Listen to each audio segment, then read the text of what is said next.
जवेरिया, नौशीन, बच्चों आप लोगों को मेरी आवाज आ रही है तो why are you not switching the cameras on? Sadaf, Mustafa,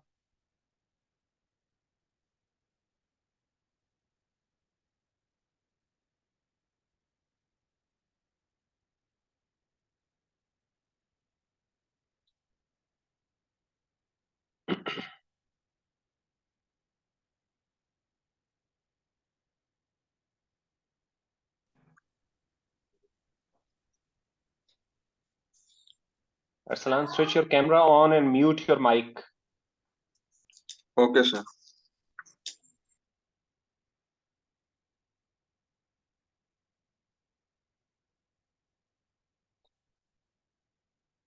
All right, G. I said we would discuss fascism today, but I was told by the academy that I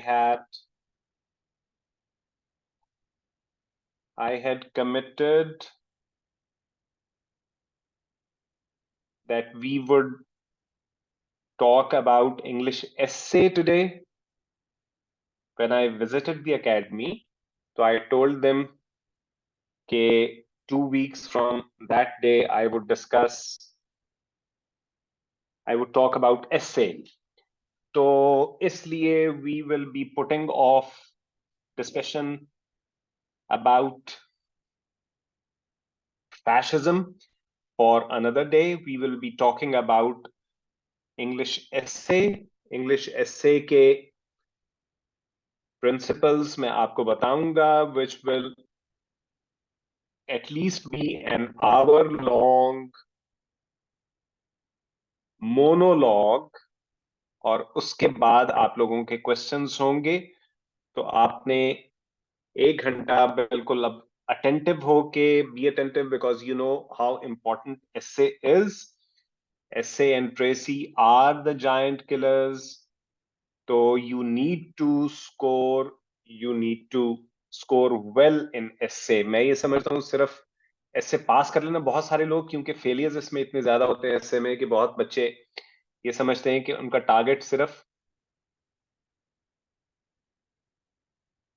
ऐसे पास करना होना चाहिए. I do not agree with that. I think कि आपका target ऐसे में अच्छा score करना होना चाहिए. वो इसलिए भी मैं जरूरी समझता हूं कि over the years my experience tells me कि if you score well in essay, the commission, the interview panel, they would be willing, they would be wanting to give you an allocation. If you've scored well in essay, so the chances of making an allocation go higher. ठीक है. तो अब हम for the next our आप लोगों ने attentive रहना है. जो क्वेश्चंस आपके जहन में आते जाएंगे उन्हें नोट करते जाएंगे, और you will ask me the questions at the end. You will not be interrupting me. I will not be taking any questions before I'm done with the discussion on my part. चलो जी.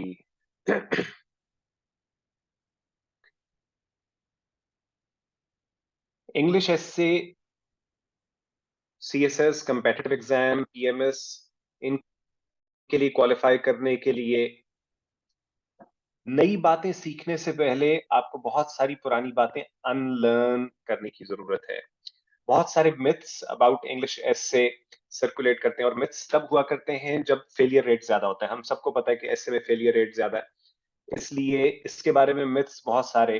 For example कि मैं तो 40-60 sheets लिख के आया था और उसने 6 मार्क्स दिए, which comes to about 1 mark पर 10 शीट्स.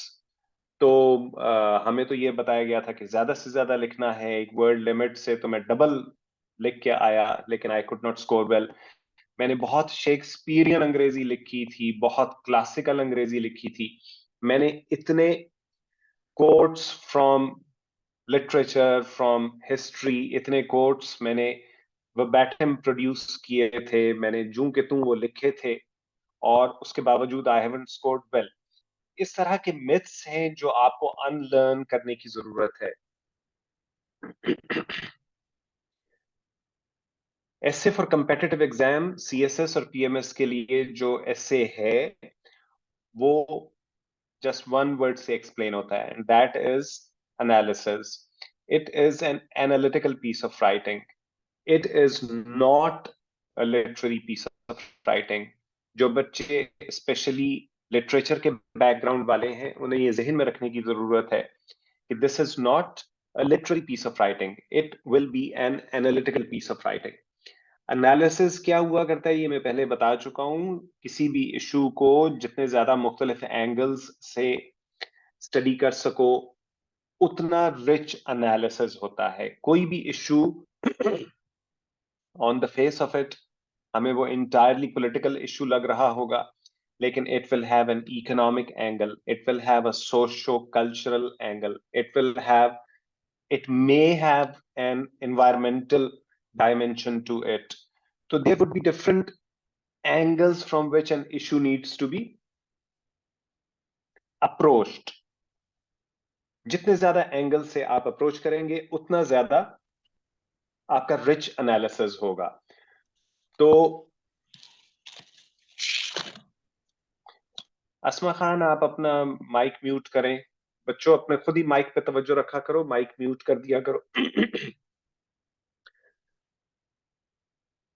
तो कंपेटिटिव एग्जाम का जो एसे है, it will not be a literary piece of writing, it will just B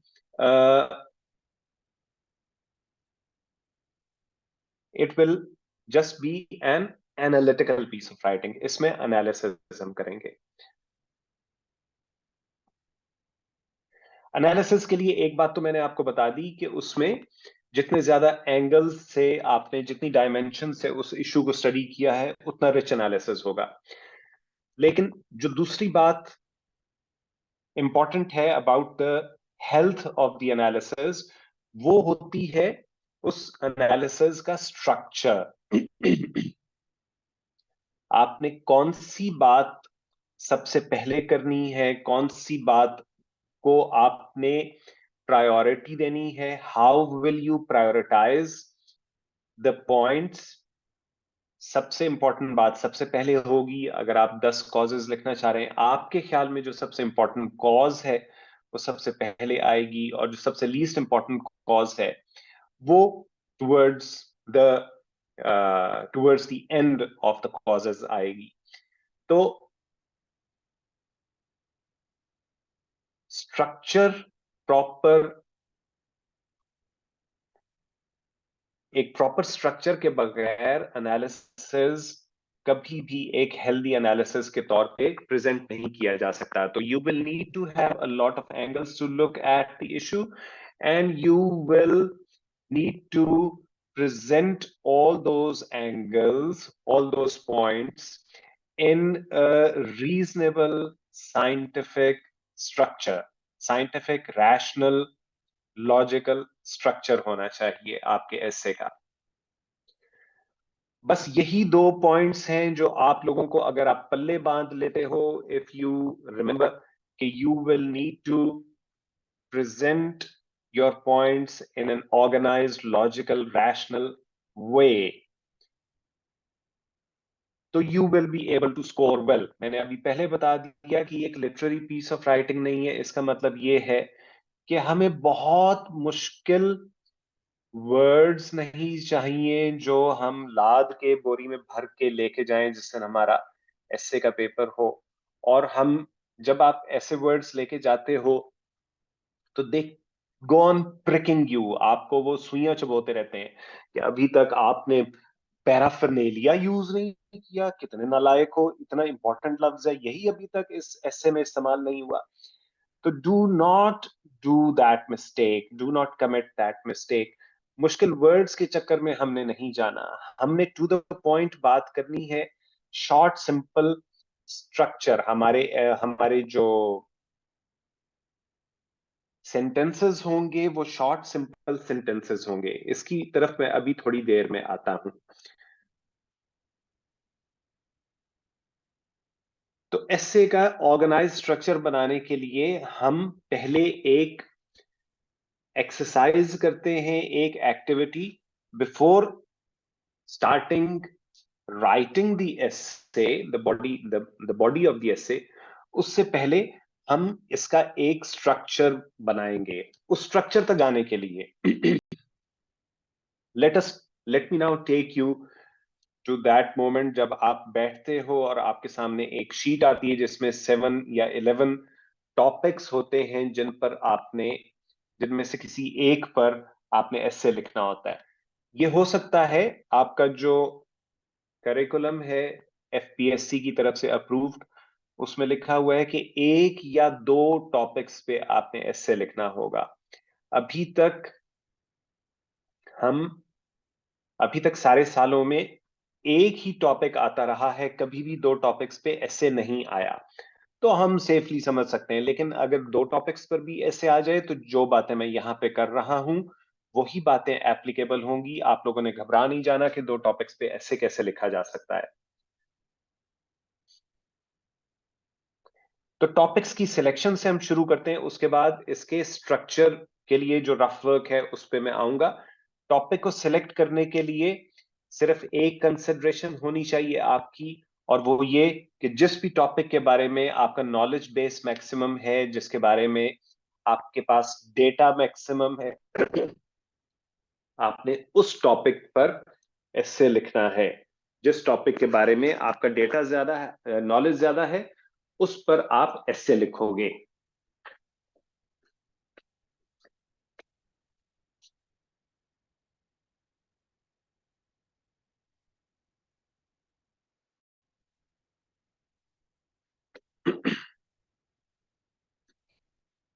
There has to be no other consideration. This has to be the only consideration कि जिस topic के बारे में मैं ये क्यों कह रहा हूं कि और कंसिडरेशंस क्या हुआ करती हैं बच्चों की उस वक्त स्ट्रेस की वजह से अजीबोगरीब डिसीजंस कर रहे होते हैं। बच्चे ये कहते हैं कि मैंने सोचा प्रिपेयर्ड तो मेरा ये टॉपिक सबसे अच्छा है, लेकिन ये तो बहुत सारे लोगों ने अच्छा प्रिपेयर किया होगा, how will I stand out.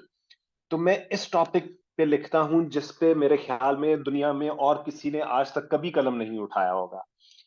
तो you go for a topic which you do not have enough material, enough data points on. So do not do that. Just go for the topic about which you know the most.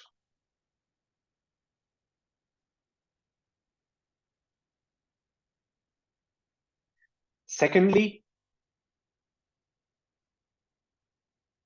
अगर if you go for a topic, अभी कुछ अरसे से सिर्फ statements ही आ रही हैं as topics. इससे पहले हुआ करता था कि सिंगल वर्ड भी आ सकता था। फॉर एग्जांपल एग्जिस्टेंशलिज्म पे ऐसे आ सकता है, ह्यूमनिज्म पे ऐसे आ सकता था। लेकिन अभी स्टेटमेंट्स होती हैं, तो आपने स्टेटमेंट को do not be jumpy, do not be too quick to decide कि this is do not be too quick to understand a statement. There may be a twist in the statement जिसकी वजह से आप हो सकता है statement को properly comprehend ही ना कर रहे हो। तो बी केयरफुल। आप जब स्टेटमेंट्स पढ़ रहे हो तो आपको उनके डोमेन्स और कन्फाइंस पता होने चाहिए कि actually what is required in that topic. तो आपके पास 7 टॉपिक्स होते हैं या 11 टॉपिक्स होते हैं।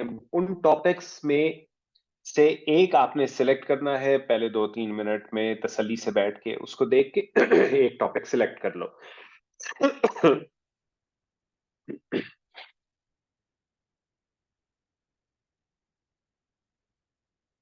और उसके बाद ये नहीं होना चाहिए कि 15-20 मिनट लिखने के बाद कहो कि ये टॉपिक मजे का नहीं है और I am going back. Then you will commit to that topic. उसको प्रॉपरली 2-3 मिनट इसलिए आपने लगाए थे कि this is a topic about which you want to write. अब जब आपने उस टॉपिक पे लिखना शुरू किया।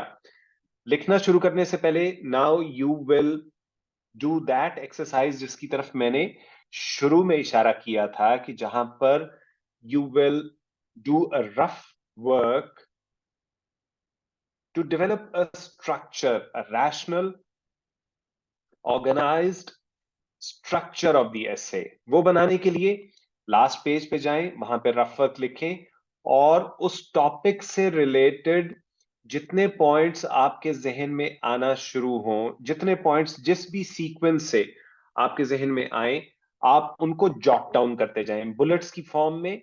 उन पॉइंट्स को जॉट डाउन करते जाएं एट रैंडम, जितने भी पॉइंट्स आपके जहन में आ रहे हैं, जिस भी सीक्वेंस में आ रहे हैं।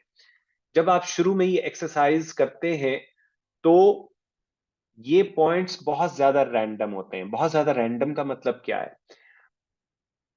कॉजेस से रिलेटेड एक पॉइंट आता है, अगला पॉइंट इफेक्ट से रिलेटेड आता है, उससे अगला पॉइंट सजेशन से रिलेटेड आता है। तो ऑल ओवर द प्लेस होते हैं, बहुत रैंडम होती है ये एक्टिविटी जब आप शुरू कर रहे होते हो, पहली दूसरी एक्सरसाइज कर रहे होते हो। जब कुछ टाइम गुजर जाता है और आपको थोड़ी प्रैक्टिस होती है तो your brain gets tuned to an organized thinking pattern. यानी when you start jotting the points down, तो you will think about the causes first, and then you will think about the effects, and then you will think about the suggestions। ये मैं इस assumption पे बात कर रहा हूं, ये मैं इस assumption पे बात कर रहा हूं कि हम उसी क्लासिकल स्ट्रक्चर पे ऐसे लिख रहे हैं जिस पर आप इससे पहले लिखते आए थे। यू रिमेंबर, कोई भी टॉपिक होता था, हम उसका कॉज इफेक्ट रिलेशनशिप किया करते थे। मैं जरा वो स्ट्रक्चर बच्चों के साथ शेयर कर लेता हूं। इसकी एक शुरू में फर्स्ट पे देयर इज अ थीम और थीसिस स्टेटमेंट। सेकंड पे मेन बॉडी शुरू होती है जिसके कुछ पार्ट्स हैं, जिसमें पहले ब्रीफ हिस्ट्री, ये मेन बॉडी के पार्ट्स हैं। ब्रीफ हिस्ट्री, या हम ये कह सकते हैं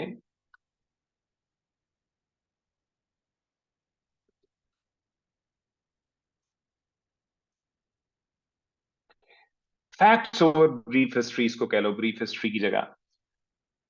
सेकंड इज, जो मैं अभी बता रहा था, causes.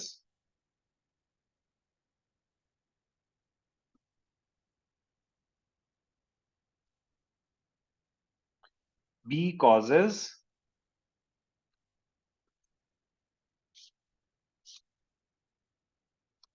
C effects,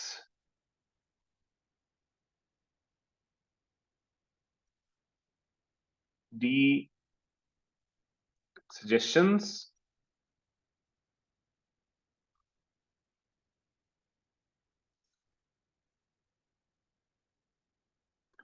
E predictions,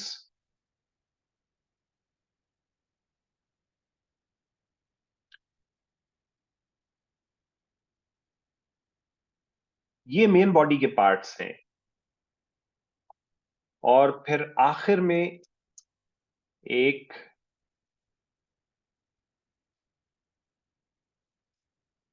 concluding paragraph या लास्ट पैराग्राफ।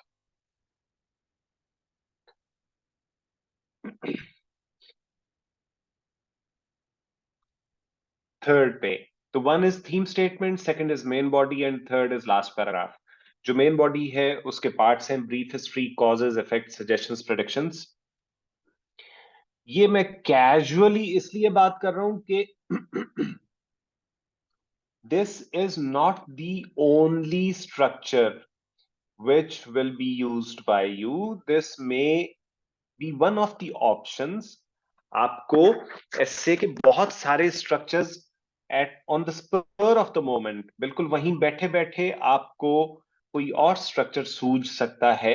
हम थोड़ी देर में और ऑल्टरनेटिव स्ट्रक्चर्स की बात भी करेंगे, लेकिन ये वाला जो स्ट्रक्चर है, ये सबसे डिफिकल्ट टॉपिक्स को डील करने का स्ट्रक्चर है, जिनके बहुत अपेंडेजेस हो, जिन जिन पे बड़ा बड़ा रिच एनालिसिस हो सकता हो, उस तरह के टॉपिक्स इस स्ट्रक्चर से यूजुअली हैंडल हो जाते हैं।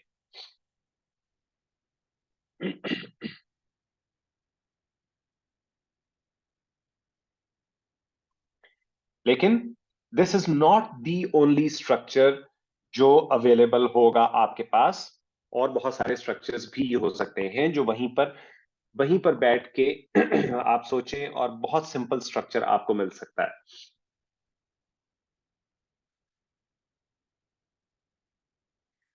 तो अब हमने ये देखा, हम अभी अभी जिक्र नहीं करेंगे, जो थीम स्टेटमेंट का फिलहाल जिक्र नहीं करेंगे, ये मैं आखिर में बताऊंगा। अभी हम सिर्फ मेन बॉडी पर हैं।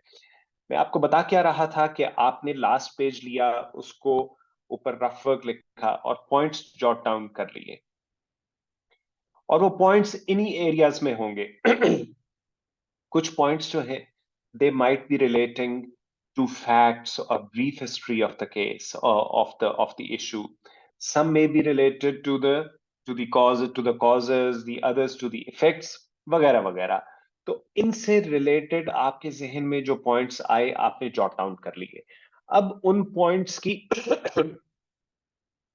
नंबरिंग, पहले तो उन सारे पॉइंट्स में से देख लो कि कॉजेज को जो पर्टेन करते हैं, उनके आगे सी सी सी सी लिखते जाओ। जो इफेक्ट्स को पर्टेन कर रहे हैं, उनसे पहले ई लिखते जाओ। जो फैक्ट्स को पर्टेन कर रहे हैं, उससे पहले एफ लिखते जाओ। तो आपको ये पता लग गया कि ये अब आपका जो ग्रुपिंग है वो तैयार हो चुकी है। अब कॉजेज में से इससे भी पहले, जब आप पॉइंट्स जॉट डाउन कर रहे थे, पॉइंट्स सोच रहे थे, तो आपने किन एरियाज में कॉजेस को स्टडी करना है, किन एरियाज में इफेक्ट्स ढूंढने हैं, किन एरियाज में सजेशंस ढूंढनी है, वो एरियाज हैं।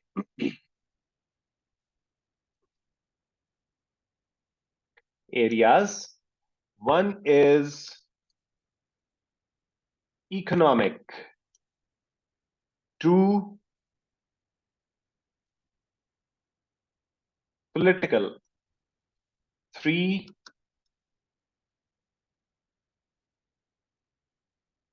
Socio cultural, four environmental, five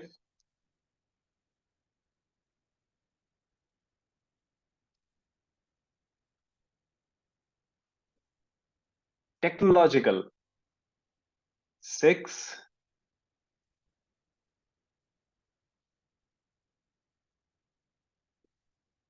religious। इन एरियाज में आपने, आपकी जो ब्रेन स्टॉर्मिंग होगी, कोई भी इशू आपके सामने आएगा, तो आपने इन एरियाज में ब्रेन स्टॉर्मिंग करनी है।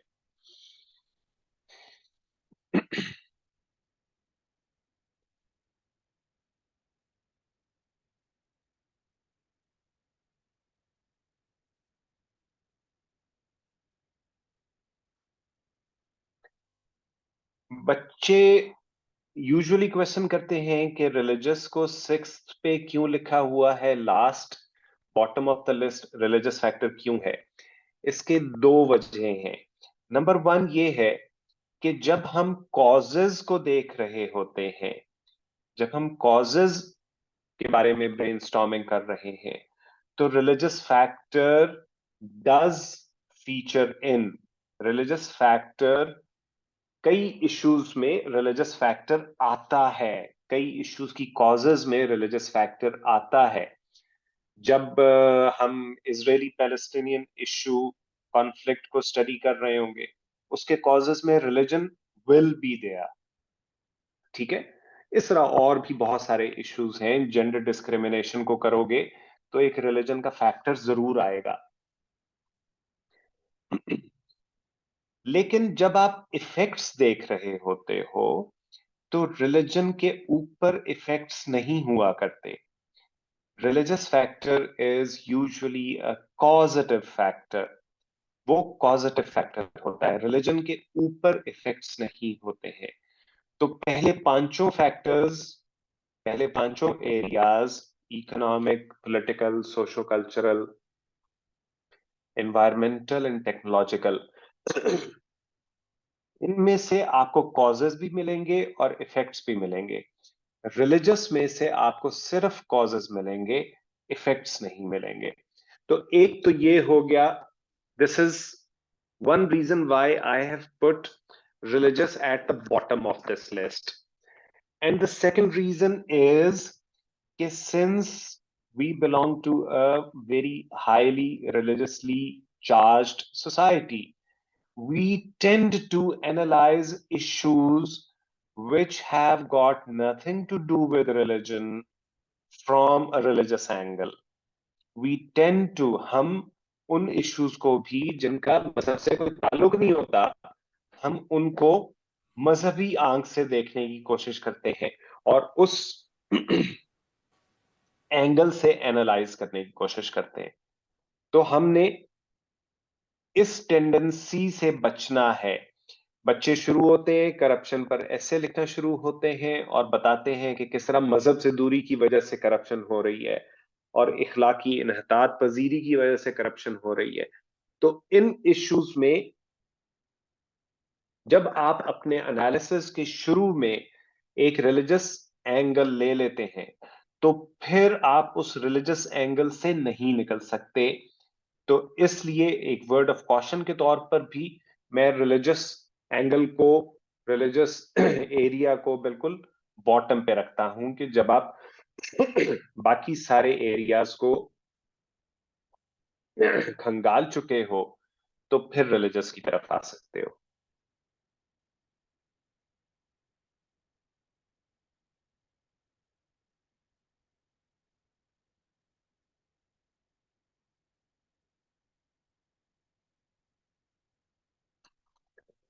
तो हम पॉइंट्स जॉट डाउन कर रहे हैं। पॉइंट्स हमने 25, 30, 35 पॉइंट्स जॉट डाउन कर लिए और उनसे पहले सी लिख लिया, कॉजेस से पहले, इफेक्ट से पहले ईज और सजेशन से पहले एसएस डाल लिए। अब हमने उनको प्रायोरिटाइज करना है। ये आपकी गुड जजमेंट पे डिपेंड करेगा कि किस इश्यू को आप, किस एंगल को, किस पॉइंट को आप समझते हो कि मोस्ट इंपॉर्टेंट कॉज है, ज्यादा इंपॉर्टेंट कॉज है, और किसको आप समझते हो लीस्ट इंपॉर्टेंट कॉज है। लेकिन एक जो गुर है वो ये है कि इफ यू आर अनश्योर, बल्कि even if you are not unsure, go for the economic cause as a first cause। किसी भी इश्यू की, किसी भी इश्यू की इकोनॉमिक कॉज को पहली कॉज लिख दो। एग्जामिनर ऑब्जेक्ट नहीं करेगा कि इस कॉज को आपने फर्स्ट कॉज कैसे बना दिया। Examiner won't object to it.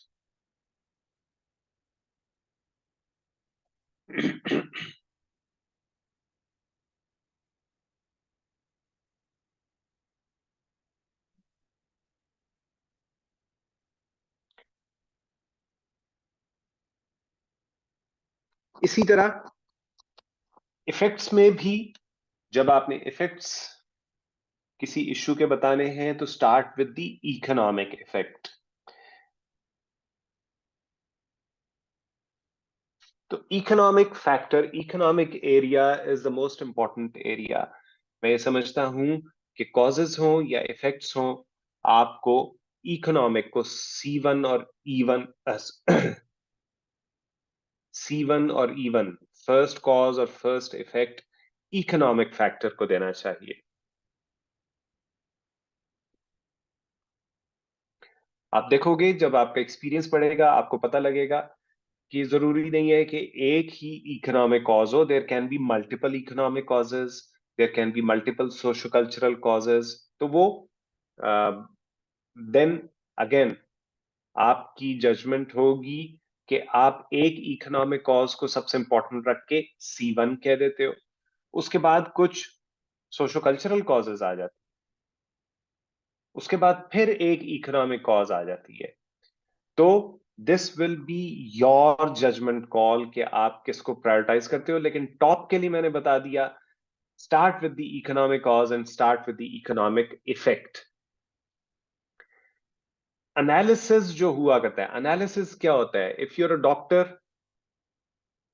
तो एनालिसिस क्या हुआ? डायग्नोसिस हुआ, कि आप डायग्नोज करते हो कि ये मसला है क्यों।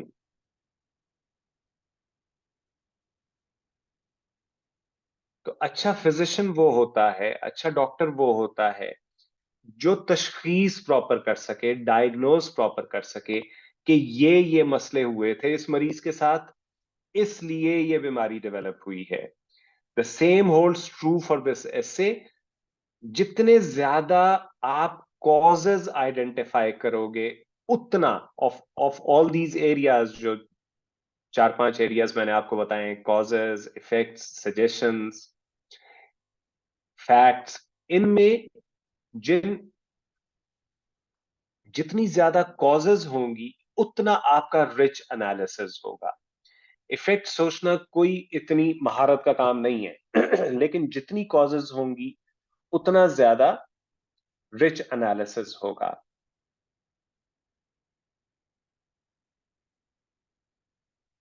सजेशंस के बारे में सीधा सा टोटका ये है कि सजेशंस उतनी ही होंगी जितनी आपकी कॉजेज होंगी, क्योंकि सजेशंस में आप सिर्फ यही सजेस्ट करते जाओगे कि this cause needs to be removed. अगर जेंडर डिस्क्रिमिनेशन की एक कॉज हम देखते हैं कि इनइफेक्टिव लेजिस्लेशन है या ड्रैकोनियन लॉज हैं, हुदूद ऑर्डिनेंस टाइप लॉज मौजूद हैं, जिसकी वजह से सोसाइटी में जेंडर डिस्क्रिमिनेशन और वायलेंस अगेंस्ट वुमेन बढ़ रहा है। तो अगर हमने ये कॉज आइडेंटिफाई की है, तो सजेशन हमारे पास हो जाएगी legislation, proper legislation. The assemblies need to legislate, get rid of these draconian laws, make legislation which is woman friendly legislation.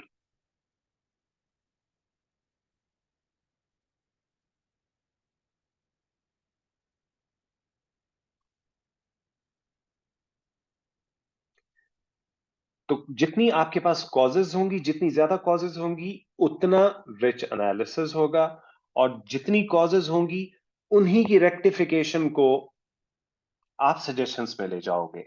तो ये कॉजेज ज्यादा ढूंढने का फायदा ये भी होगा कि उतनी ही आपको सजेशंस भी मिल जाएंगी।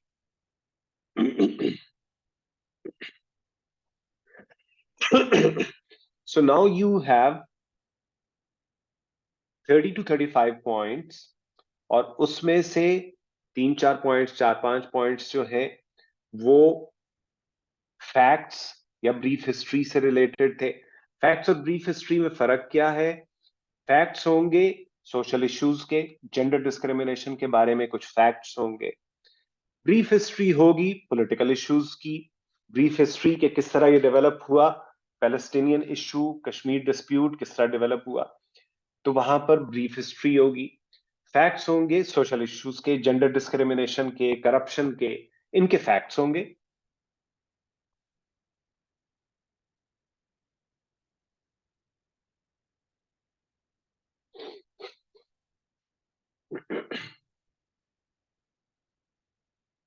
तो आपने F1 टू F4 5 कुछ फैक्ट्स लिख लिए। कॉजेज जो है C1 टू C12 C13, आपने कॉजेज लिख ली इन लॉजिकल प्रायोरिटी, आपने उनको नंबर कर दिया। इफेक्ट्स इसी तरह आपने E1 टू E10 इफेक्ट्स लिखे। और सजेशंस, अगर कॉजेज 12 थी तो सजेशंस भी 12 होंगी। S1 टू S12 सजेशंस लिख ली। प्रिडिक्शन के बारे में, प्रिडिक्शन जरूरी नहीं है कि आपके एस्से में हो। प्रिडिक्शन आप उसी सूरत में दोगे अगर किसी अथॉरिटी, कोई रिनाउंड पॉलिटिकल साइंटिस्ट, कोई हिस्टोरियन, या उस फील्ड की जो भी अथॉरिटी होगी दुनिया में, रिप्यूटेबल अथॉरिटी, उसने अगर कहीं पर कोई प्रिडिक्शन दी हुई है तो आप वो प्रिडिक्शन देंगे। जेम्स लवलॉक एक अथॉरिटी है on environment. James Lovelock, LOVELOCK, James Lovelock. He's an old man. He is 90s, late 90s में एज है उसकी, 97 98 मेरे ख्याल में उम्र है। 2-3 साल पहले उनका इंटरव्यू बीबीसी पे मैंने देखा था। तो वो जो इंटरव्यूअर खातून थी वो कह रही थी कि अब that you are in the mid 90s, तो do you think about the life hereafter, के मौत का ख्याल आता है जहन में? तो बाबा जी ने कहा कि नहीं, अभी तो मैं इतनी दूर की बातें नहीं सोचता, अभी तो मैंने 1-2 किताबें और लिखनी है मरने से पहले। तो he has written extensively on the issue of environment.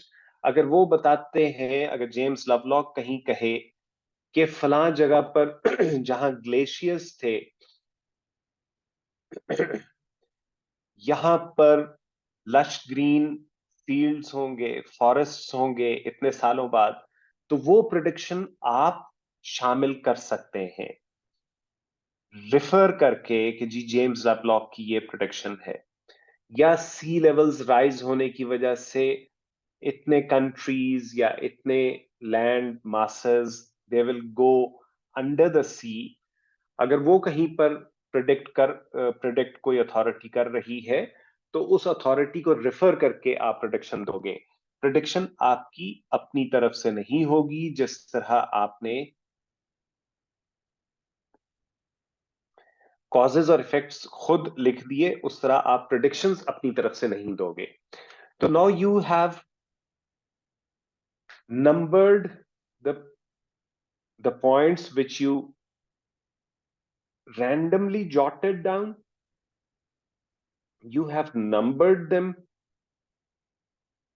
and now it is time to start writing. अब ये देखें कि ये वाली जो एक्सरसाइज है जिसमें पहले 2-3 मिनट तो आपने ऐसे का टॉपिक सिलेक्ट करने में लगाए थे, उसके बाद उस टॉपिक पे रैंडम पॉइंट्स जॉट डाउन करने में आपके 25-30 मिनट लग गए थे, फिर उनकी नंबरिंग करने में 5-10 मिनट मजीद लग गए। तो anywhere between 40 to 45 minutes आप ये एक्सरसाइज करोगे। 40 to 45 minutes, और आपके जहन में मुसलसल ये नहीं चलते रहना चाहिए कि यू आर नॉट राइटिंग, कि आपका टाइम वेस्ट हो रहा है इस एक्सरसाइज में। what you are doing is that you are discovering the structure of your analysis. This gives you more credit, more marks than anything else. तो आप structure के लिए, स्ट्रक्चर डिफाइन करने के लिए आप वो एफर्ट कर रहे हो। तो 40 to 45 मिनट्स आपने ये काम करना है, और उसके बाद आप लिखना शुरू करोगे। Now you will start writing, and उस राइटिंग के एक प्रिंसिपल मैंने शुरू में बताया, जहां पे मैंने कहा था कि मैं दोबारा आऊंगा, और वो है शॉर्ट सिंपल सेंटेंसेस।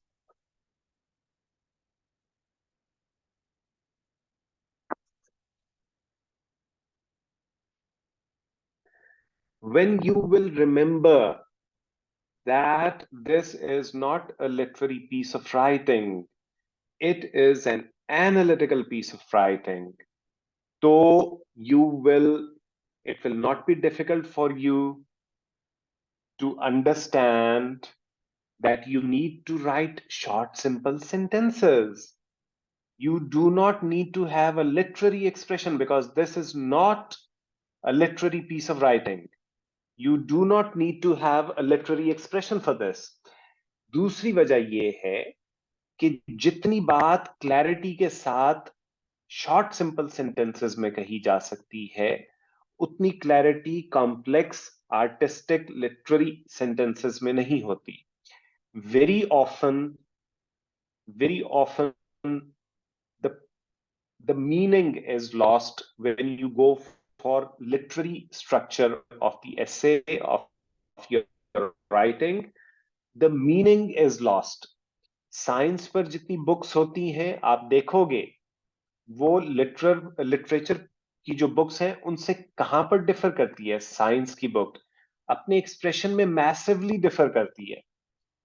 उसका जो एक्सप्रेशन होता है वो टू द पॉइंट होता है कि अगर उसने कहना है कि the electrons revolve around the nucleus तो सिर्फ इतना ही कहेगा. तो अगर वो लिटरेरी होता तो वो कहता the electrons would be going topsy turvy losing their heads and would be dizzying. कि वो तो डिजी हो जाएंगे electrons when they would be dancing around the nuclei. तो ये बातें, ये लिटरेरी एक्सप्रेशंस की स्पेस नहीं होती है in an analytical piece of writing. जहां पर भी लिटरेरी एक्सप्रेशन आएगा there is a chance के your writing will be compromising on structure and meaning.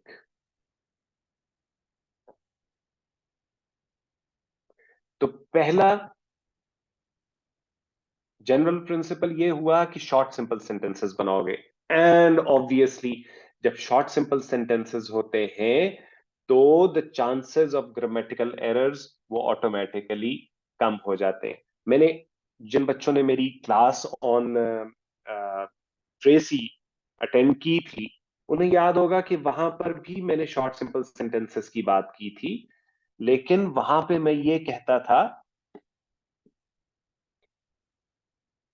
कि it is an inviolable principle of precis writing. Precis writing का एक inviolable principle है that you need to write short simple sentences.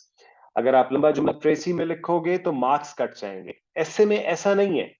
ऐसे में ऐसा नहीं है कि आप लंबा जुमला लिखो तो आपके मार्क्स कट जाएंगे. सिर्फ ये है कि अगर लंबा जुमला लिखोगे, कॉम्प्लेक्स स्ट्रक्चर जुमला लिखोगे तो शायद मीनिंग कॉम्प्रोमाइज हो जाएगा. तो इसलिए for the health of your analysis, write short, simple sentences, and believe me, this is one of the most difficult skills to master. हम मुश्किल पसंद हैं, हमें मुश्किल थॉट्स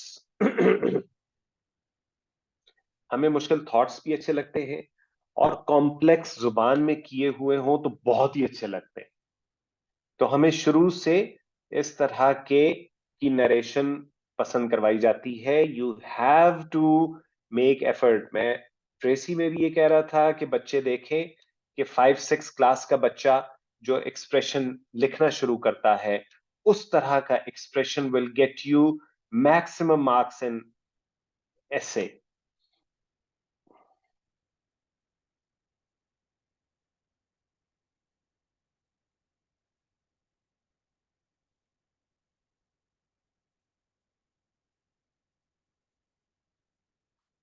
तो पहला है शॉर्ट सिंपल सेंटेंसेस. सेकंड है शॉर्ट पैराग्राफ्स. शॉर्ट पैराग्राफ्स, आप अपने एस्से को ब्रेक करोगे इनटू शॉर्ट पैराग्राफ्स. एक कॉज के लिए एक पैराग्राफ बनाओ, एक इफेक्ट के लिए एक पैराग्राफ बनाओ, एक सजेशन के लिए एक पैराग्राफ बनाओ. पैराग्राफ के साथ ही जो पॉइंट क्लियर हो जाता है वो ये है कि मेरे एस्से में हेडिंग्स नहीं होंगी. We will not give headings. Why? Because headings give the examiner the impression that you were incapable of writing continuously.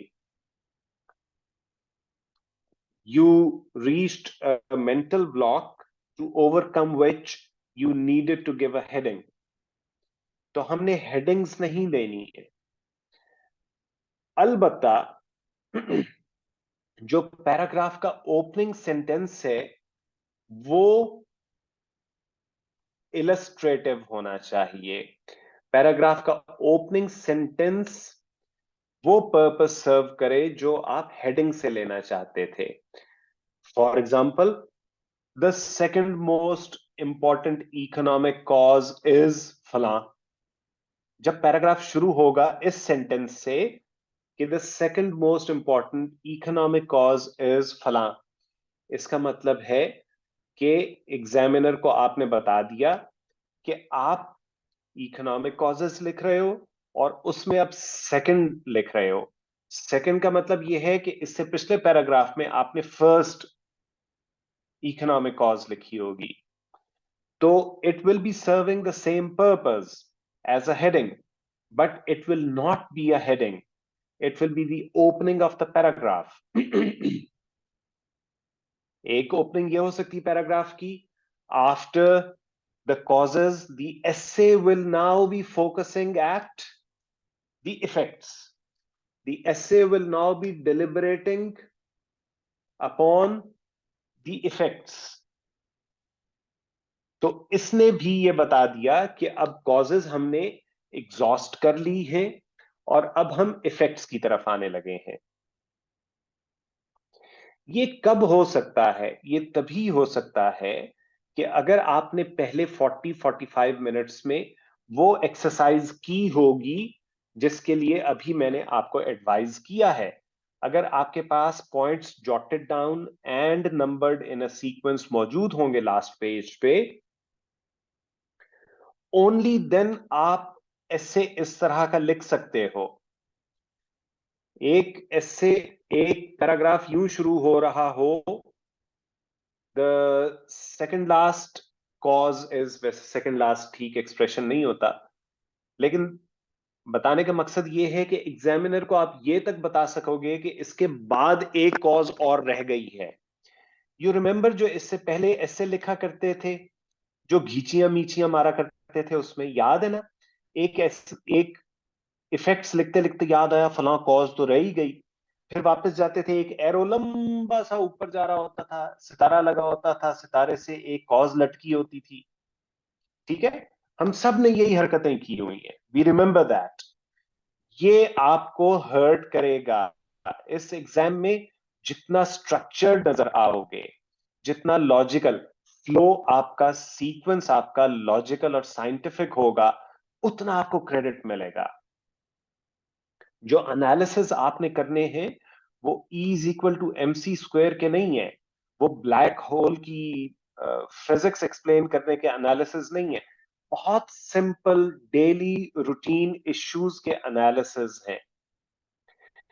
जब आप पहले स्टेप पे टॉपिक सिलेक्ट करते हुए ये सोच रहे थे कि मैं इस टॉपिक पे लिखा तो कोई और, ये इस पे तो बहुत लोग लिख रहे होंगे, तो मैंने आपको कहा था कि आपने ये नहीं सोचना कि how can you make a difference अगर बहुत लोग लिख रहे होंगे, because you will make the difference because of the structure of your analysis. जितना वो आप कन्विंसिंग रखोगे उससे फर्क पड़ेगा। टॉपिक्स ये सारे वही रोजमर्रा के टॉपिक्स हुआ करते हैं। इस दफा के एसए के पेपर को छोड़ देते हैं, उस पर मैं आऊंगा थोड़ी देर में कि इस दफा क्या गोल खिलाए हैं एग्जामिनर ने, उस पर हम थोड़ी देर में आएंगे। लेकिन रूटीन के टॉपिक्स होते हैं, वो टॉपिक्स जो हर साल हमें पता होता है कि इन टॉपिक्स पे एसेज आने, तो it is the same topics. 8-10 topics है तो 10,000 कैंडिडेट्स बैठे हुए हैं, 12-14 हजार कैंडिडेट्स फर्स्ट डे पे बैठे हुए हैं। आपको कैसे पता हो सकता है कि ये वाला टॉपिक जो है इस पे तो 8,000 बच्चे लिख रहे होंगे और 200 बच्चे जो हैं वो इस टॉपिक पे लिख रहे होंगे, तो let us B one of the 200। ये गलती नहीं करनी।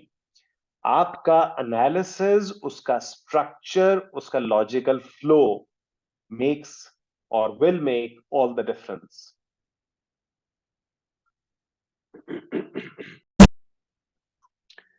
तो आपने बनाने हैं शॉर्ट पैराग्राफ्स, और पैराग्राफ का जो ओपनिंग सेंटेंस है वो चीजों को क्लियर करे, वो बताए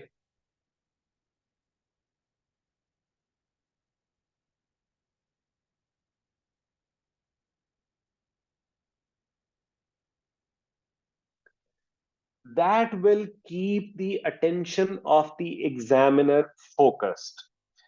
जहां पर एग्जामिनर जो है उसको एक डिसऑर्गेनाइज्ड, एक ऑल ओवर द प्लेस, एक स्कैटर्ड थॉट्स वाली राइटिंग पढ़ने का कोई शौक नहीं। वो पहले मोमेंट में डिसाइड कर लेता है कि ये बच्चा जो है ये स्कोर करने वाला नहीं है। अगर उसे ये इंप्रेशन मिल जाए कि आपकी राइटिंग एक डिसऑर्गेनाइज्ड राइटिंग है और साइंटिफिक स्ट्रक्चर आपने फॉलो नहीं किया हुआ।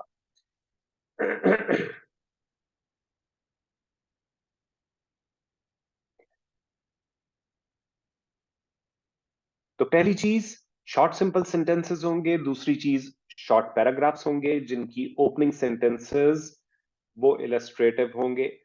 तीसरी चीज ये है कि this is meant to be your own writing. Your writing skills are being will be evaluated, not the writing skills of Charles Dickens. कि आपने चार्ल्स डिकन्स का एक पैसेज याद किया था और आपने कहा था कहीं पर कोई भी टॉपिक आ गया ना, ये ओपनिंग पैराग्राफ तो चार्ल्स डिकन्स का ये वाला यहां पे मैंने जरूर लिख देना है। उससे एग्जामिनर कैसे इंप्रेस होगा? वो तो आपको देखना चाह रहा था, वो चार्ल्स डिकन्स को तो नहीं देखना चाह रहा था कि आपने कितना अच्छा क्रैम किया हुआ है चार्ल्स डिकन्स को। तो जो क्रैमिंग है उसका क्रेडिट नहीं होगा, आपको अपनी राइटिंग पर रिलाय करना है। जहां पर आप किसी को कोट भी करना चाह रहे हैं, कोई कोटेशन देना चाह रहे हैं किसी स्कॉलर को, किसी साइंटिस्ट को, आपके पास किसी हिस्टोरियन की कोई कोटेशन भी है तो उसको अपने वर्ड्स में दो, इनडायरेक्ट नरेशन में दो, डायरेक्ट में मत दें। अकॉर्डिंग टू चॉम्स्की करके बात कर लो, अकॉर्डिंग टू चॉम्स्की करके बात कर लो, लेकिन उसको जो डायरेक्ट नरेशन है वर्बैटिम कोट्स, उससे कोई फर्क नहीं पड़ेगा। वो कोई आपको एडिशनल एडवांटेज नहीं देंगे, आपको एडवांटेज मिलेगा आपके अपने एक्सप्रेशन का।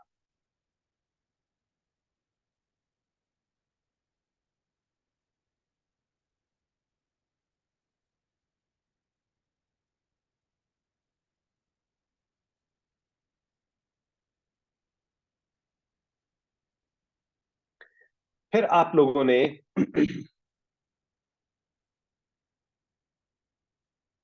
ये हमने अभी तक डिस्कस किया है मेन बॉडी, जो सेकंड पार्ट था।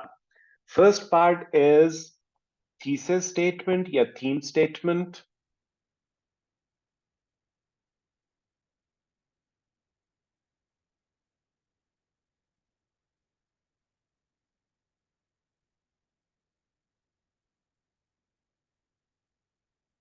फॉर एग्जाम्पल जेंडर डिस्क्रिमिनेशन पर अगर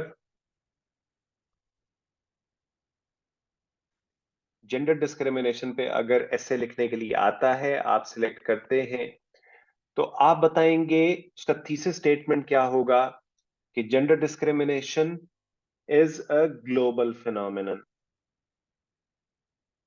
Even Hillary Clinton, a woman as powerful as Hillary Clinton, admitted that she could not shatter the glass ceiling. There are many causes like patriarchy, which have contributed to discrimination against women.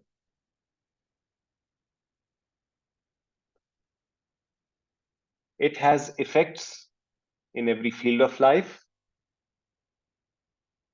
but there are certain phenomena which point to the fact that gender discrimination might decrease in the coming years or decades.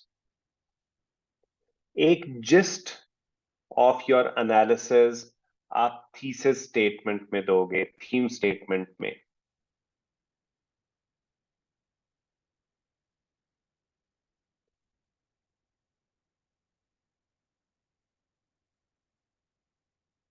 अभी मैंने क्या बताया? मैंने बताया कि thesis statement में एक gist, एक क्रक्स ऑफ योर एनालिसिस जो आगे आपने मेन बॉडी में देना है, वो आप थीसिस स्टेटमेंट में बताओगे कि जेंडर डिस्क्रिमिनेशन एक ग्लोबल फिनोमिनन है, उसकी बहुत सारी कॉजेज हैं, including patriarchy and religious miss interpretation. एक दो कॉजेज हम शुरू में दे देंगे इस थीम स्टेटमेंट में या थीसिस स्टेटमेंट में. इसके effects her field of life में महसूस होते हैं, like a high maternal mortality rate, a high infant mortality rate. ये दो इफेक्ट्स हम बता देते हैं. हालांकि हमने जो पॉइंट्स पीछे जॉट डाउन किए थे उसमें हमने 10 या 15 कॉजेज और इफेक्ट्स जॉट डाउन किए हुए हैं, उसमें से एक दो हम थीसिस स्टेटमेंट में बता देते हैं. और फाइनली थीसिस स्टेटमेंट में हम कहेंगे कि अगर हम ये समझते हो कि चीजें बेहतर हो रही हैं और देयर विल बी ये जो मेनेस ऑफ जेंडर डिस्क्रिमिनेशन है ये कम हो जाएगा इन कमिंग इयर्स और डेकेड्स, तो ये आप बात लिख दोगे, ये आपका थीसिस स्टेटमेंट हो जाएगा.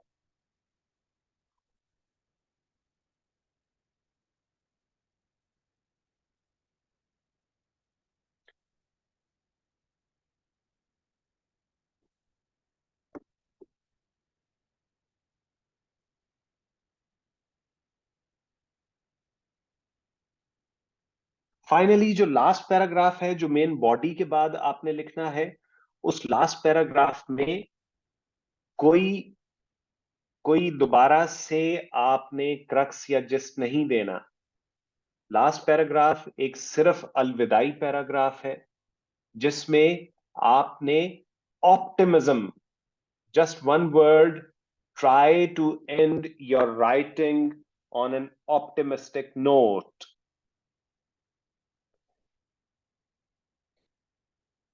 लेकिन अगर टॉपिक ऐसा हो जिस पे रियलिस्टिकली बहुत ऑप्टिमिज्म ना बनता हो, पाकिस्तान की इकोनॉमी के बारे में लिख रहे हो, उसके लिए ऑप्टिमिज्म कहां से लेकर आओगे? आजकल पाकिस्तान में कॉन्स्टिट्यूशन की सुप्रीमेसी के लिए लिख रहे हो, तो आजकल के हालात में ऑप्टिमिज्म कहां से लेकर आओगे? तो अगर ऑप्टिमिज्म रियलिस्टिकली नहीं आ सकता तो अपने लास्ट पैराग्राफ में कोई प्रेयर पर एंड कर दो. थिंग्स लुक ब्लीक nowadays, या things look bleak at present, but I pray that saner elements may prevail to bring an end to the menace of gender discrimination across the globe. कि gender discrimination खत्म होती हमें नजर नहीं आ रही, तो दुआ हमारी ये है कि सेनर एलिमेंट, सैनिटी प्रिवेल कर जाए और it will bring an end to gender discrimination across the globe.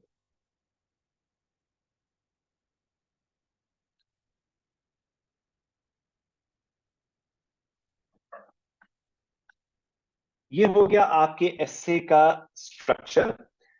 अब ये है कि जो टॉपिक्स जो पेपर आता है उसमें लिखा होता है कि give an outline and make and right an essay of इतने वर्ड्स। पहले तो आउटलाइन को देख लो कि आउटलाइन क्या होती है। आउटलाइन ये जहन में रखें, it is not a part of the essay. Outline part of the essay नहीं होता। आउटलाइन सिर्फ एग्जामिनर, वही एग्जामिनर जिसकी अटेंशन कैप्चर्ड रखने के लिए आप बहुत सारे हीले बहाने और टोटके इस्तेमाल करते हो, वो एग्जामिनर आपको शुरू में एक अपॉर्चुनिटी देता है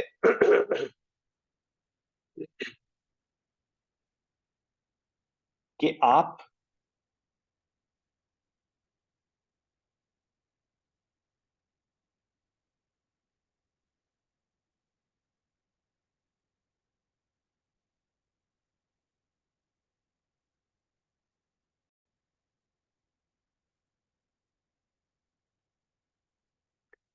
आप अपना लॉजिकल स्ट्रक्चर, रैशनल स्ट्रक्चर उसको प्रेजेंट कर दो। तो लास्ट पेज पर जो आपने एक्टिविटी, जो एक्सरसाइज की थी, जिसमें आपने 30 to 35 पॉइंट्स जॉट डाउन करके उनकी नंबरिंग की थी, वही उसी एक्टिविटी में से, उसी एक्सरसाइज में से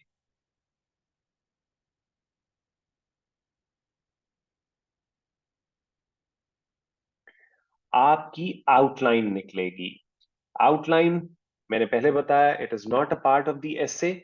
शुरू में आपने हेडिंग देनी है आउटलाइन, क्योंकि पार्ट ऑफ एसे नहीं है इसलिए इसमें हेडिंग हम दे रहे हैं। आउटलाइन की हेडिंग देनी है, उसके आगे सब हेडिंग देनी है फैक्ट्स की। फैक्ट्स के आपने वहां पर 6 फैक्ट्स लिखे थे, लास्ट पेज पे 6 फैक्ट्स लिखे थे, यहां पर 3 फैक्ट्स उसमें से जो मोर इंपॉर्टेंट फैक्ट्स हैं वो दे दो। जेंडर डिस्क्रिमिनेशन के मोर इंपॉर्टेंट फैक्ट्स, मैं अगर इसका देखूं तो मैं कहूंगा कि even Hillary Clinton claimed complained of the glass ceiling.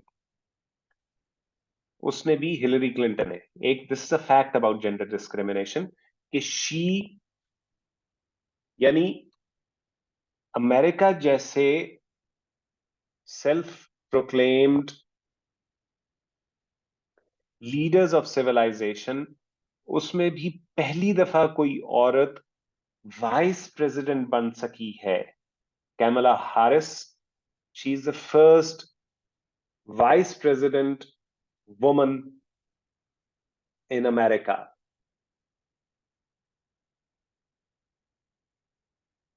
Hillary Clinton ने कंप्लेन किया अगेंस्ट ग्लास सीलिंग, ये एक और फैक्ट है। हमारे यहां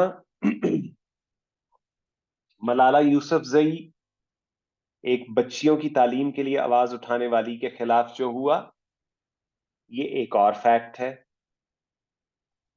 फर्स्ट वर्ल्ड में, इवन यूरोप में, फर्स्ट वर्ल्ड में भी domestic violence, violence against women with in the confines of their homes, वो अभी भी रैम्पेंटली रिपोर्टेड है। हमने ये 2-3 फैक्ट्स लिख दिए।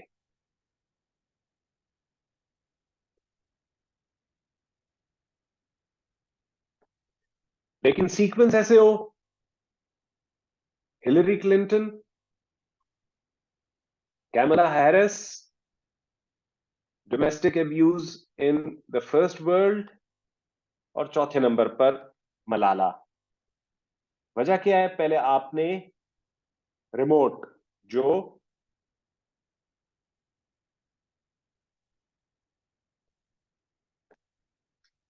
फ्रॉम डिस्टेंट टू नियर आपने ट्रेवल किया, जो डिस्टेंट फर्स्ट वर्ल्ड वाले जो पॉइंट्स थे वो पहले लिखे फैक्ट्स में, और जो हमारे घर के करीब वाला पॉइंट था वो आपने बाद में लिखा। तो दिस इज आउटलाइन की हेडिंग है, उसके नीचे फैक्ट्स की सब हेडिंग, उसके नीचे हमने 3 या 4 फैक्ट्स लिख दिए। सेकंड नंबर पर कॉजेज। कॉजेज में economic cause. Economic cause, cause क्या होती है? इकोनॉमिक कॉज ये होती है कि आपने एक्सक्लूड किया विमेन को फ्रॉम इकोनॉमिक एक्टिविटी। विमेन को एक्सक्लूड किया फ्रॉम इकोनॉमिक एक्टिविटी, उसकी वजह से उनके अगेंस्ट डिस्क्रिमिनेशन हुई और बढ़ती गई। अभी बच्चे ये सोच सकते हैं, मुझे पता है कि एक्सक्लूजन ऑफ विमेन तो हमें इफेक्ट भी लग रहा है, जेंडर डिस्क्रिमिनेशन का इफेक्ट भी लग रहा है, और जेंडर डिस्क्रिमिनेशन की कॉज भी लग रहा है। तो हम किस साइड पे लिखेंगे? हम दोनों साइडों पे लिखेंगे। आपको जो लग रहा है वो ठीक लग रहा है। कुछ पॉइंट्स ऐसे होंगे जो कॉजेस भी बनेंगे और इफेक्ट्स भी बनेंगे। तो एक्सक्लूड करते हैं खवातीन को जेंडर डिस्क्रिमिनेशन की वजह से। This economic exclusion is an effect. लेकिन जब वो एक्सक्लूड हो जाती है तो फिर उनकी से और कम हो जाती है और वो मजीद डिस्क्रिमिनेट अगेंस्ट होती हैं। यहां पर इट बिकम्स अ कॉज। तो economic exclusion is a cause as well as an effect. Patriarchy is another cause. Patriarchy, a male dominated society. A male dominated society is patriarchy. और patriarchy एक बहुत बड़ा whole है जो बहुत सारी चीजों को एक्सप्लेन करता है, सारी स्टीरियोटाइपिंग को एक्सप्लेन करता है। A woman should remain in the confines of the house and she should care for her children only, and it is the male's responsibility to earn bread and butter.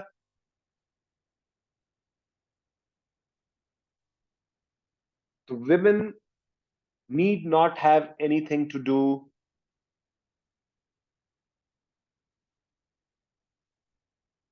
ये stereotyping है, stereotypical roles, stereotypical personas.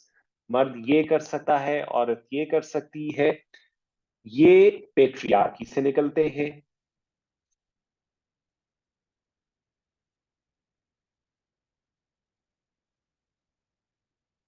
फिर patriarchy में ही जो literature produce किया जाता है, role of literature. अभी मैं क्योंकि टॉपिक के हम क्लोज की तरफ आ रहे हैं, ये बातें कभी मैं साथ साथ डिस्कस करता रहता हूं कि जी जेंडर डिस्क्रिमिनेशन के टॉपिक में ये पॉइंट्स इस तरह आ सकते हैं, इसलिए थोड़ा बहुत I am just throwing some light on the topic of gender discrimination. It will not be an exhaustive discussion. The discussion is about how to write an essay. It is not about gender discrimination. उसका मैं सिर्फ आपको tip of the iceberg दे रहा हूं. तो patriarchal civilisation में जब literature produce किया जाता है तो वो बताता है कि मेरी महबूब की कमर ऐसी और जुल्फे ऐसी और पैर ऐसे और उंगलियां ऐसी और नाखून ऐसे और आंखें ऐसी. This is objectification. Objectification of women जो लिटरेचर के जरिए हो रहा है.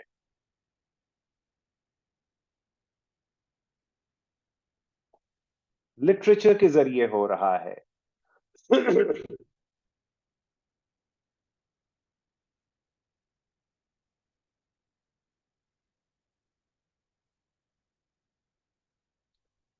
इसी तरह डिफरेंट आर्ट फॉर्म्स जो है, स्कल्पचर्स बनते हैं, तो उसमें वुमन को ऑब्जेक्टिफाई किया जाता है. Different art forms.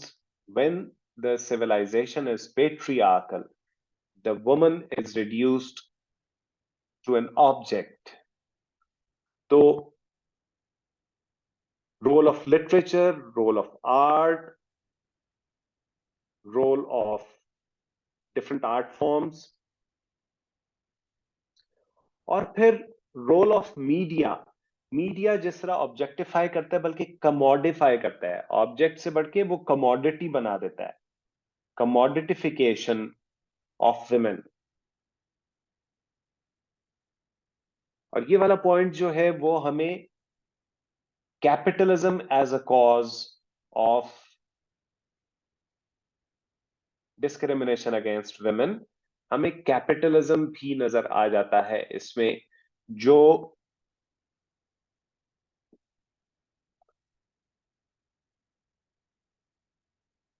अपने तमाम तर बुलंद बांग नारों के बावजूद वो पे डिफरेंशियल्स, वेज डिफरेंशियल्स, एक ही काम करने वाले मर्द और औरत की तनख्वाहों में डिफरेंस होता है.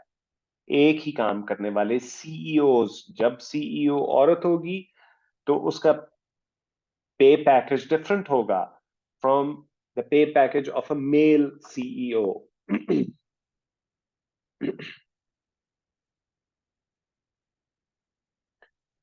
तो हमने ये चंद एक कॉजेज आपको बताई. अभी हम डिस्कस क्या कर रहे थे, आउटलाइन है. आउटलाइन के अंडर हमने हेडिंग दी फैक्ट्स की, 2-3 फैक्ट्स लिख दिए. कॉजेज की हेडिंग दी, 2-3 कॉजेज लिख दी. इफेक्ट्स की हेडिंग दी, 2-3 इसी तरह बुलेट्स की सूरत में 3-4 इफेक्ट्स लिख दिए. फिर सजेशंस, जितनी कॉजेज लिखी थी उतनी सजेशंस लिख दी. और फिर अगर आपके ख्याल में कोई प्रिडिक्शन है तो वो लिख दी. 1 से 2 पेजेस पे आप, क्योंकि बुलेट्स में करके लिख रहे हो इसलिए 2 पेजेस पे चली जाएगी आउटलाइन. इससे ज्यादा लंबी आउटलाइन की कोई तुक नहीं बनती. बच्चे 8-8, 10-10 पेजेस की आउटलाइन देते हैं. It beats the purpose. The purpose is you have to show the examiner the logical, the scientific flow of your thought process and the presentation of your ideas.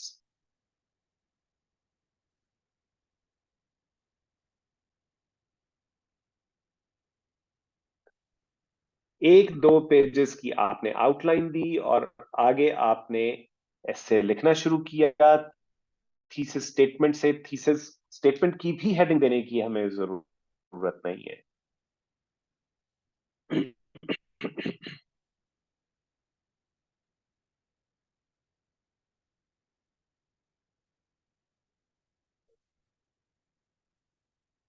अब फाइनली, अच्छा, एक point रह गया कि लिखा होता है कि 2500 to 3000 वर्ड्स होते हैं मेरे ख्याल में. वो कहते हैं कि 2500 to 3000 वर्ड्स का ऐसे होना चाहिए. I wouldn't ask you to take this very seriously. ये कोई बहुत सीरियस रिक्वायरमेंट नहीं होती है. सिर्फ वर्ड काउंट पूरा करने के लिए, 3000 वर्ड्स तक जाने के लिए आप इररेलेवेंट बातें लिखो. उससे बेहतर है कि आप 1800-2000 वर्ड्स का ऐसे लिखो जिसमें जितनी बातें हो वो रेलेवेंट हो. इररेलेवेंट बात लिख के वर्ड काउंट पूरा करने की कोशिश नहीं करनी. 2200 वर्ड्स तक लिखें. अगर आपकी रेलेवेंट बातें यहां तक पूरी होती हैं तो इससे आगे आपको करने की जरूरत नहीं है. Do not be too pushed about the word count.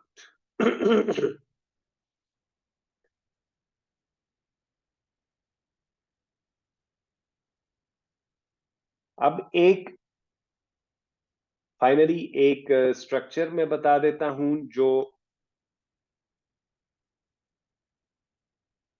24-25 years पहले जब मैंने ऐसे लिखा था तो एक स्टेटमेंट थी. 99 का आप ऐसे उठा के देखोगे, उसमें एक स्टेटमेंट थी, for forms of government let fools contest. ये लिखते हैं हम.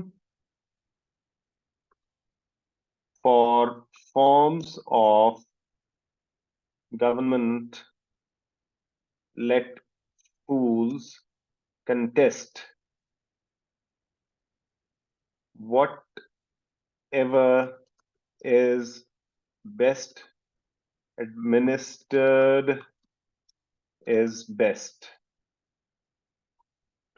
For forms of government, let fools contest. Whatever is best administered is best. Forms of government के लिए झल्लों को आपस में बहसें करने दो, अहमकों को। जो भी चीज, जो भी फॉर्म बेहतर एडमिनिस्टर हो जाए, वही अच्छा फॉर्म ऑफ गवर्नमेंट है।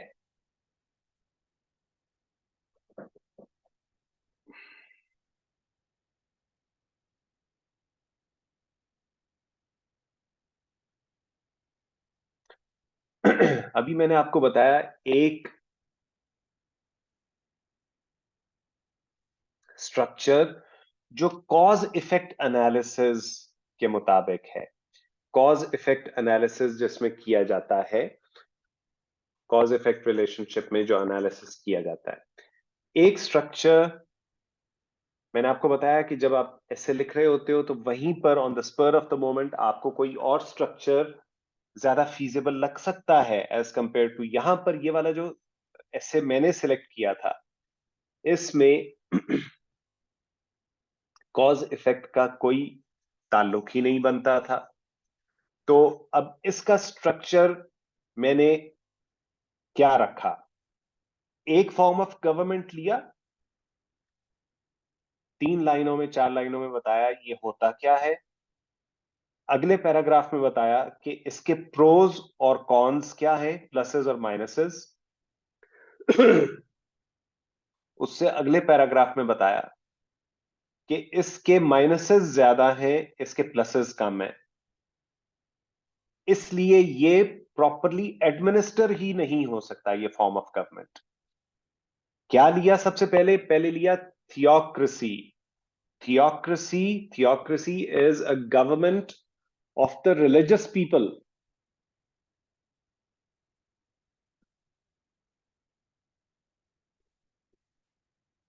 Religious government is called a theocracy. ये बता दिया कि जी theocracy is a religious government, government of the religious people. उसके अगले पैराग्राफ में उसके प्रोज और कॉन्स बताए, और फिर ये बताया कि इसके कॉन्स ज्यादा हैं प्रो के मुकाबले में, और इसीलिए ये बेस्ट एडमिनिस्टर हो ही नहीं सकता फॉर्म ऑफ गवर्नमेंट। दूसरे नंबर पे बताया बादशाहतों के बारे में, बादशाहतें क्या थीं और उनके अगले पैराग्राफ में उसके प्रोज क्या थे, कॉन्स क्या थे, और ये बताया कि इसके भी कॉन्स ज्यादा हैं, प्रोज कम है, इसलिए ये भी बेस्ट एडमिनिस्टर नहीं हो सकता। तीसरे नंबर पर बताया डिक्टेटरशिप्स के बारे में, मिलिट्री डिक्टेटरशिप्स के बारे में, और फिर अगले पैराग्राफ में उसके प्रोज एंड कॉन्स बताए, और फिर ये बताया कि ये भी प्रॉपर एडमिनिस्टर नहीं हो सकता।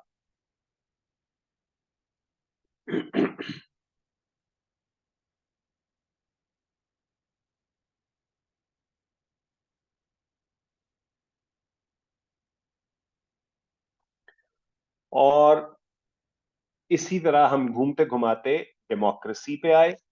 डेमोक्रेसी को 1 2 3 लाइंस में एक्सप्लेन किया, और फिर उसके प्रोज एंड कॉन्स बताए, और फिर बताया कि ये by virtue of being by virtue of being a self-correcting and evolving system, this is the only form of government which can be best administered.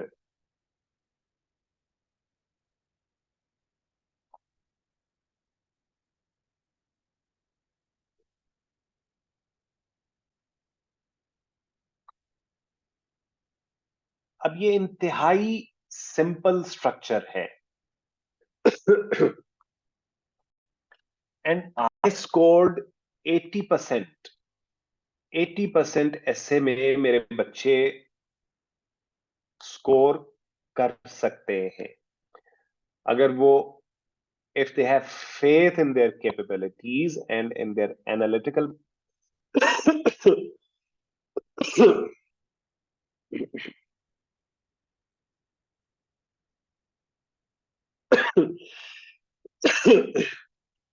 analytical power, so you should be able to score very well.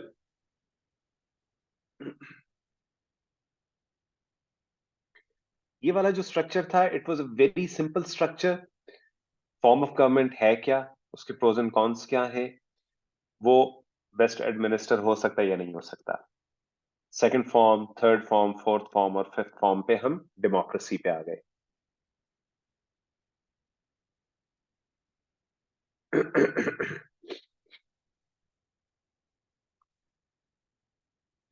एक बात जो मैं मुसलसल करता रहा वो ये थी कि उस एसे में मैं लिखता रहा कि this can not be best administered. Theocracy की बात की तो कहा it can't be best administered. Oligarchy भी एक फॉर्म ऑफ गवर्नमेंट होता है.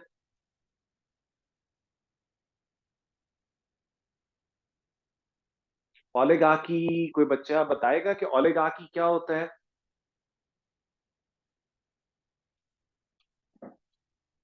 ओलेग, OLIGARCHY. Oligarchy is a government of the few.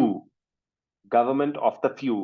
प्लेटो का कॉन्सेप्ट था कि right to govern, right to rule, वो चंद फैमिलीज के, चंद फ्यू लोगों के हाथ में रहना चाहिए.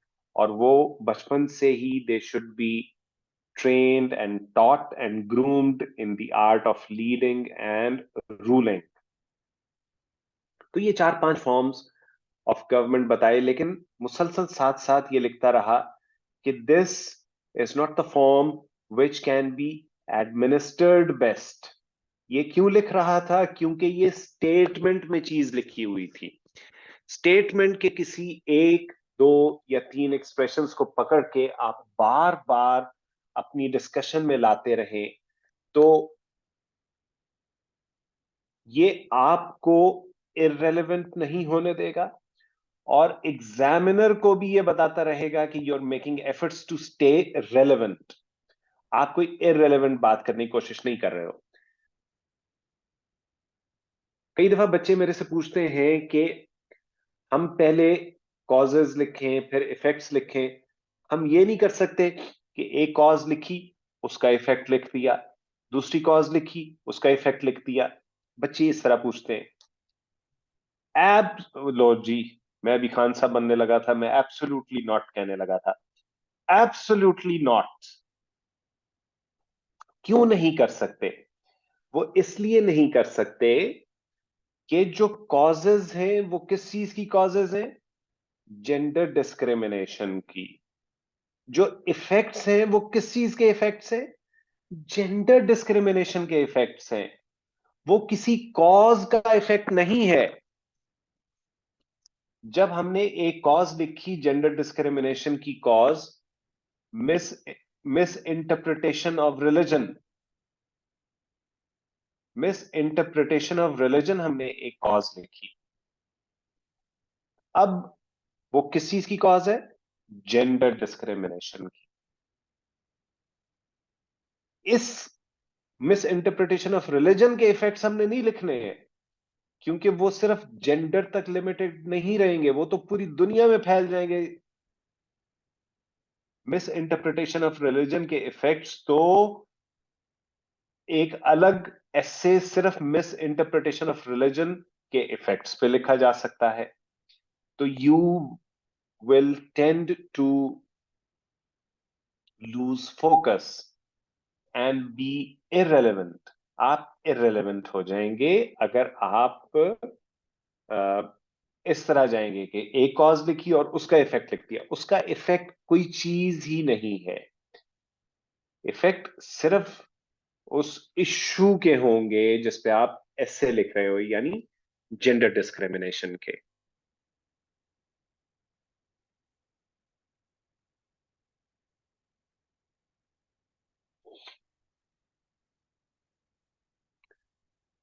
All right, जी. This is all that I had to tell you. और आज है 1 घंटा और 20-25 मिनट में मेरा सरमन खत्म हुआ है. अब बच्चों के जो क्वेश्चंस हैं वो आप मुझसे पूछोगे. जो ऑनलाइन बच्चे हैं वो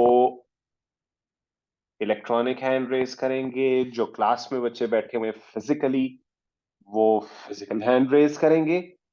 time for your questions.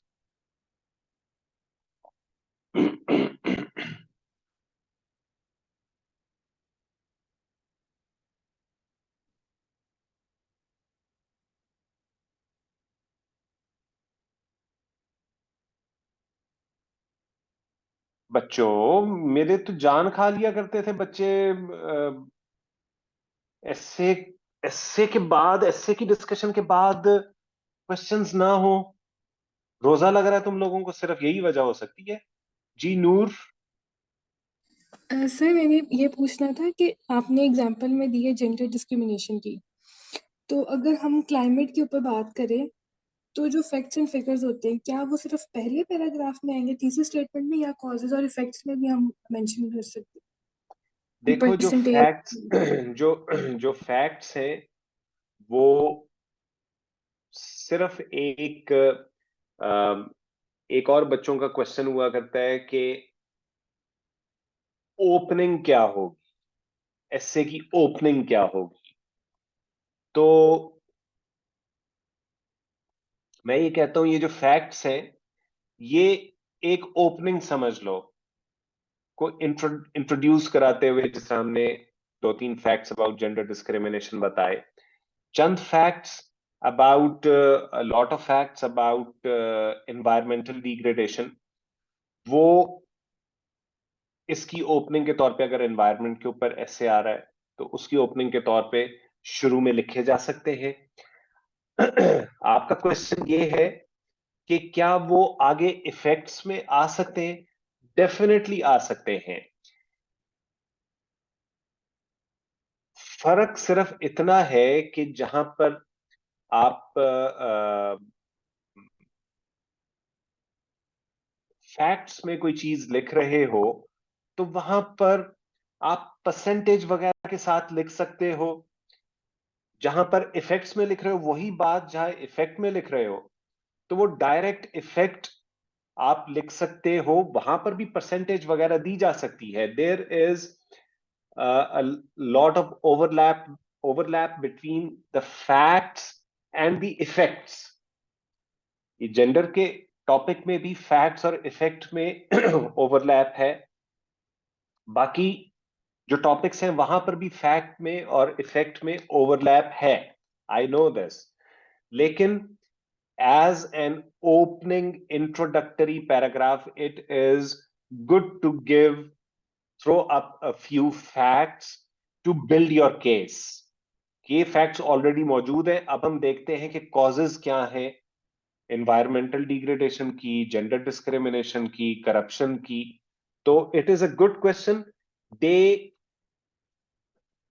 Can be given as introductory opening paragraph. शुरू में दिए जा सकते हैं और ज्यादा डिटेल में उन्हें इफेक्ट्स में डिस्कस किया जा सकता है. जवेरिया. अस्सलाम वालेकुम सर. वालेकुम सलाम.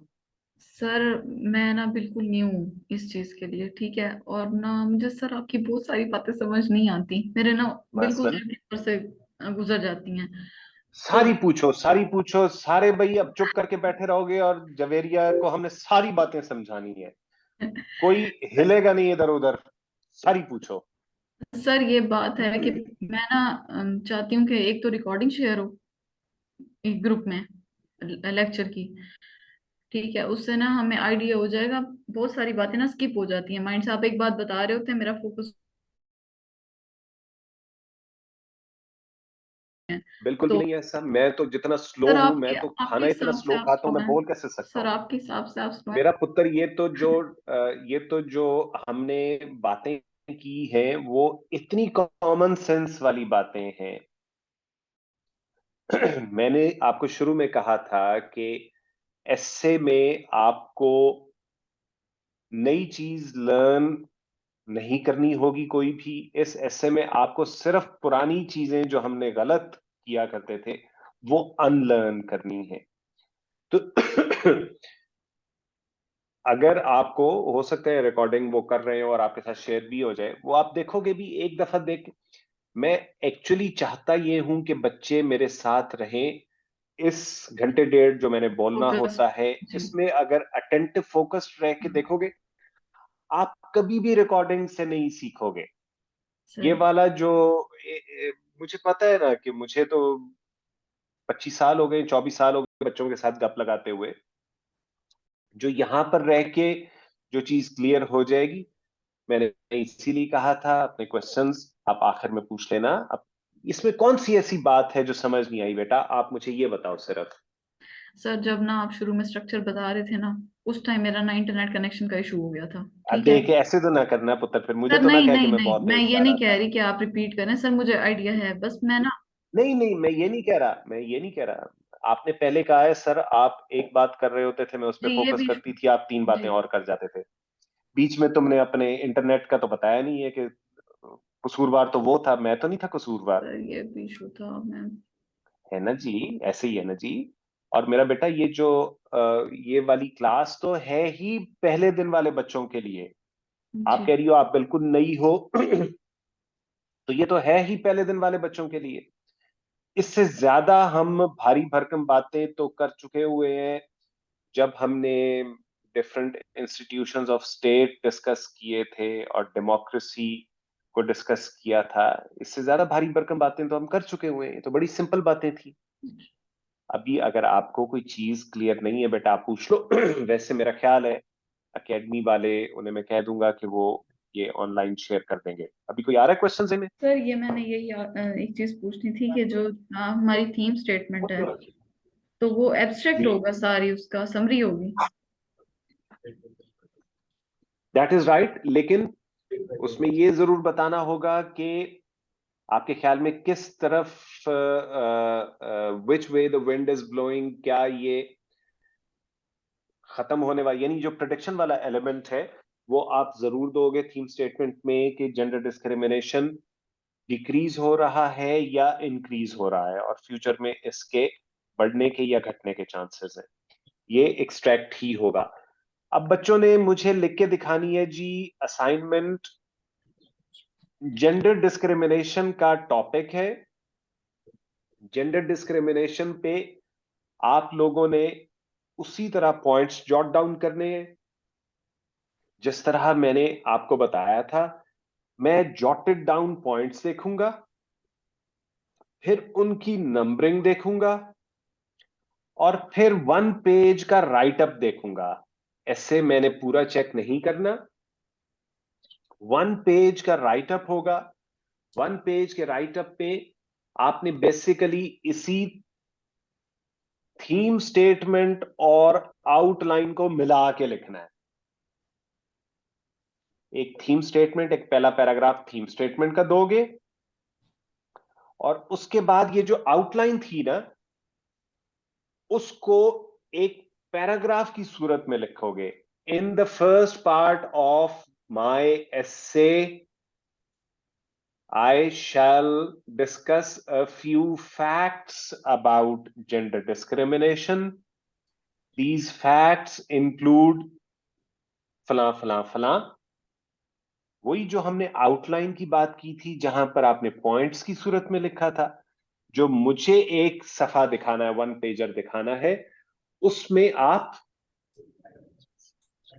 एक कंटिन्यूअस पैराग्राफ की सूरत में लिख के दिखाओगे। In the first part of my essay I'll throw some light upon the facts.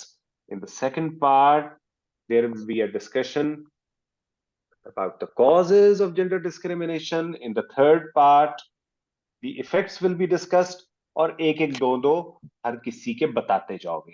पहले थीसिस स्टेटमेंट होगा और उसके बाद ये आउटलाइन के ही पॉइंट्स को कंटिन्यूअस पैराग्राफ की सूरत में लिखना है।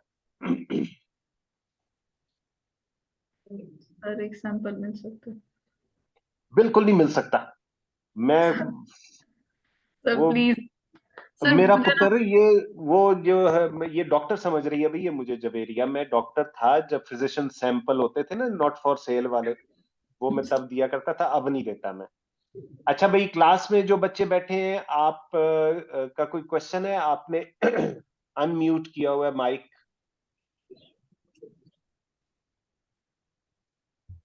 हाँ जी। सर सवाल ये है कि आपने कहा कि सेंटेंस को थोड़ा छोटा रखना है, यानी कि ज्यादा बड़ा नहीं करना। तो जिस तरह छठी सातवीं में ऐसे होते हैं, यानी कि it is my book, it is very good book, यानी कि इस तरह के छोटे छोटे जुमले लिखिए। यस यस यस, बिल्कुल इसी तरह के जुमले लिखने हैं।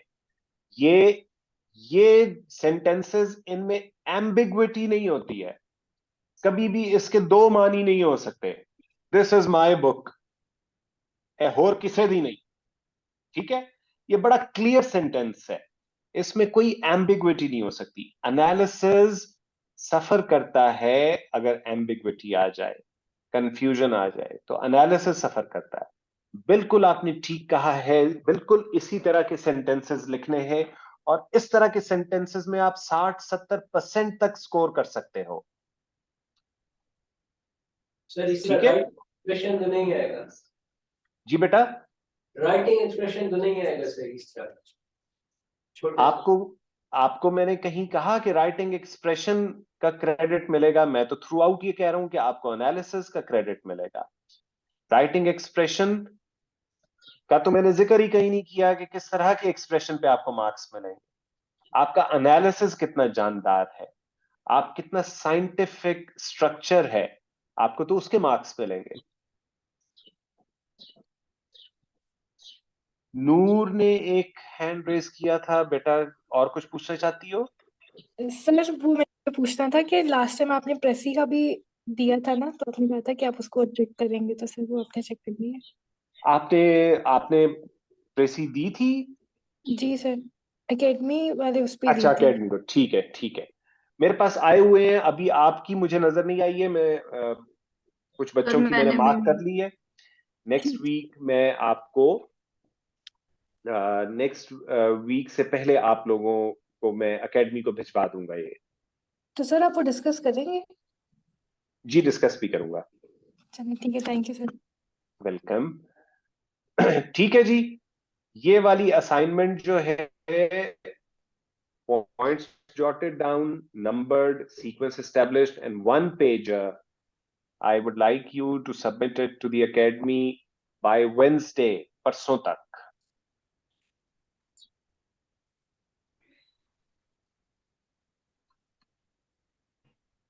ठीक है, अब कोई और किसी का क्वेश्चन? निम्रा का क्वेश्चन है।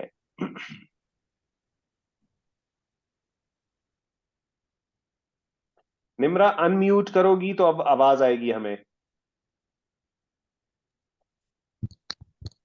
सर ये आप थीम्स में बता रहे हैं ना, मतलब कि थीसिस जैसे फर्स्ट में हमने देना है, तो मतलब कि एक पेज का होगा ये, जैसे पैराग्राफ हम देते हैं तो ज्यादातर एक लिखा पेज हुआ का देखिए।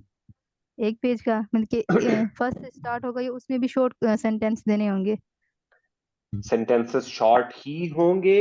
ये जो है, ये जो मैं आपको कह रहा हूं, ये this will not be an evaluation of your essay. मैं सिर्फ ये देखना चाहता हूं उस एक पेज की राइटिंग में कि आप ग्रामेटिकल मिस्टेक्स तो नहीं करते और आपका सेंटेंस स्ट्रक्चर कैसा है। ये आपके एसे का पार्ट नहीं है। एसे में कोई भी चीज आपने ऐसी नहीं लिखनी है, वहां पे तो आउटलाइन देनी है, यहां पर आउटलाइन एक कंटिन्यूस पैराग्राफ की सूरत में देनी है। तो this is not what you will be writing in your essay.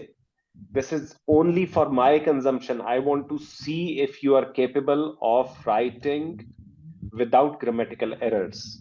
Yes ठीक है, सर। यस चलो, सर। ओके जी। We shall meet next week, और बच्चे अपनी असाइनमेंट जमा करा देंगे परसों तक अकेडमी में। खुदा हाफिज।